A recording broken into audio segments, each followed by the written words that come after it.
আসসালামু আলাইকুম। আপনাদেরকে একটা বড়ই গাছ দেখাচ্ছি। এই বড়ই গাছের ডালগুলো, সাইড ব্রাঞ্চগুলো আমরা কেটে দিয়েছি। দেখেন, প্রত্যেকটার সাইড ব্রাঞ্চ কেটে দিয়েছি। এখানে অনেকগুলো সাইড ব্রাঞ্চ ছিল। এই একটা সাইড ব্রাঞ্চ, এই একটা সাইড ব্রাঞ্চ, এই একটা সাইড ব্রাঞ্চ। তারপর দেখেন এই পাশেও সাইড ব্রাঞ্চ ছিল। সাইড ব্রাঞ্চটা দুর্বল ছিল। এই পাশে কতগুলো সাইড ব্রাঞ্চ ছিল। এই যে সাইড ব্রাঞ্চগুলো ছিল, দেখেন এই যে সাইড ব্রাঞ্চ, এই সাইড ব্রাঞ্চগুলো আমরা কেটে দিয়েছি। কেটে দেওয়ার কারণ হলো গাছটা ফ্রি হয়ে গেল। এখন এটার মধ্যে মাত্র 4টা ডাল রেখেছি আমরা। দেখেন, এই একটা ডাল, এই একটা ডাল, এই একটা ডাল, ও একটা ডাল, 4টা ডাল। এখন এই 4টা ডালই কিন্তু দেখেন অনেক হৃষ্টপুষ্ট, এবং এই 4টা ডালই থেকে এই ফলনটা ভালো আসবে। যদি আমরা সবগুলো ডাল রেখে দিতাম তাহলে কিন্তু আপনার গাছের বৃদ্ধি সেরকম ভালো হইতো না, রোগবালা আক্রমণ হতো। দেখা যাচ্ছে যে এই পাতার মধ্যে দেখছেন পাতা খেকো পোকার আক্রমণ আছে। যদি আমরা এরকম আগাছা পরিষ্কার না করি তাহলে অবশ্যই আমাদের গাছগুলা রোগ আক্রান্ত হবে, এটাই স্বাভাবিক। অতএব আপনি যদি পরিচর্যা ভালো মতো না করতে পারেন তাহলে অবশ্যই কিন্তু পোকার আক্রমণ হবে, ছত্রাকের আক্রমণ হবে। আর একটা বিষয় লক্ষণীয়, যখন আপনি সাইড ব্রাঞ্চগুলো কেটে দিবেন, এই দেখেন সাইড ব্রাঞ্চ কেটে দেওয়া হয়েছে। এই পাশে দেখেন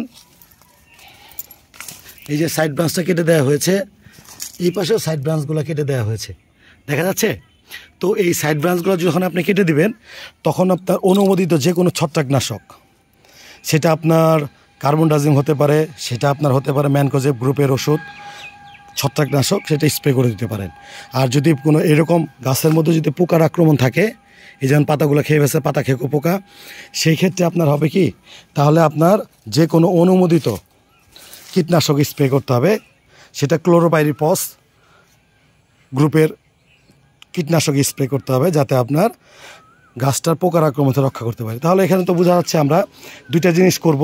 গাছ ছেটে দেওয়ার পরে অবশ্যই আমরা ছত্রাকনাশক দিব, এবং সেই সাথে যদি পাতার পোকার আক্রমণ থাকে সেক্ষেত্রে আমরা কীটনাশক জাতীয় যে কোনো কীটনাশক, যেমন ক্লোরোপাইরিফস গ্রুপের ওষুধ আছে, নাইট্রো, আদার্স সাইফারমেথিন গ্রুপের ওষুধ আছে, সেটা আমরা স্প্রে করে দিতে পারি।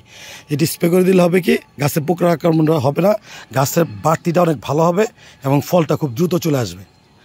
তো আপনাদের যাদের ছাদ বাগান আছে সেক্ষেত্রে আপনারা সেটাও করতে পারেন। ছাদ বাগানের ক্ষেত্রে একই পরিচর্যা। যদি আমরা মনে করি যে আমরা কীটনাশক দিব না, সেক্ষেত্রে আমরা জৈব বালাইনাশক দিতে পারি। আমার এই ভিডিওর মধ্যে কৃষকের বন্ধু NS-এর মধ্যে অনেকগুলো জৈব বালাইনাশক তৈরি করে আমরা শিখিয়েছি, ওখান থেকে দেখে দেখতে পারেন আপনারা। ছত্রাকনাশকের জন্য বদ্ধ মিক্সচার আছে, এবং কীটনাশকের জন্য আমাদের মেহগনির বীজের কীটনাশক তৈরি করা আমরা দেখিয়েছি, সেটাও আপনারা দিতে পারেন। সেটা দিলেও আপনার কোনো রকম কীটনাশক স্প্রে করতে হবে না।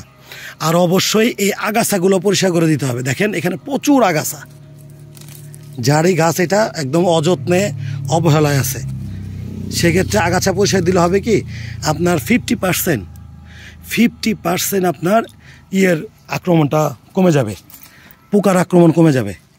ঠিক আছে, পোকার আক্রমণ কমে যাবে। আর আপনাদের যারা আমার চ্যানেলে নতুন আছেন তারা অবশ্যই আমার চ্যানেলটা সাবস্ক্রাইব করে দিবেন, এবং কৃষকের বন্ধু NS এটা সাবস্ক্রাইব করে দিবেন। আর আপনারা আমাদের পাশে থাকবেন, এবং কৃষির সকল তথ্যের জন্য আমাদের মোবাইল নাম্বার দেওয়া থাকবে আপনাদের। যদি আপনার যে কোনোভাবে ছাদ বাগান হোক বা যে কোনো কৃষি সমস্যা হোক, আপনারা সরাসরি আমাদের সাথে যোগাযোগ করতে পারেন। সবাই ভালো থাকেন, সুস্থ থাকেন। আসসালামু আলাইকুম।